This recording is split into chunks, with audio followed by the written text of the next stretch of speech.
नमस्कार मंडळी. रोज रोज घर आणि घरातली तीच कामांचा एखाद्या दिवशी तरी आपल्यालाही कंटाळा येतो आणि कधीतरी वाटतं की निवांत बाहेर जावं कुठंतरी. तर आज मी गेले होते बाहेर जेवायला. हॉटेलला जायचं होतं, पण त्या आधी ना रस्त्यालाच डीमार्ट होतं. म्हटलं चला थोडीशी शॉपिंग करूया. जास्त काही नाही बरं का, पण हॉल आणि किचनसाठी थोडंसं सामान घ्यायचं होतं. म्हटलं थोडंसं आपण काहीतरी चेंज करूया.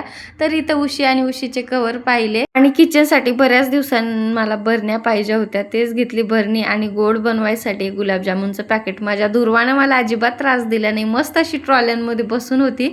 तर माही पहा तिला घेऊन जात आहे. तर पटकन सामान टाकलं. 10:30 वाजले होते. मस्त इथं आम्ही स्टार्टअपमध्ये ना चिकन तंदुरी मागवली होती. एवढी जास्त मस्त अशी ज्युसी होती ना, खरंच एखाद्या दिवशी तरी आपल्याला बाहेरचं असं जेवण भेटावं आणि साऱ्या कामांपासून आपण दूर राहावं असंच वाटतं. मला तरी ना असं आयतं जेवायला खरंच खूप जास्त आवडतं. तर मस्त इथं चिकन हंडी आणि आम्ही मागवली होती तंदुरी रोटी यांच्यासाठी, आणि बाजरीच्याच भाकरी खातात, ज्वारीच्या. तर दुर्वा काही मला इकडे बाहेर असं त्रास देत नाही बरं का. मस्त पोटभर खूप जेवण केलं होतं.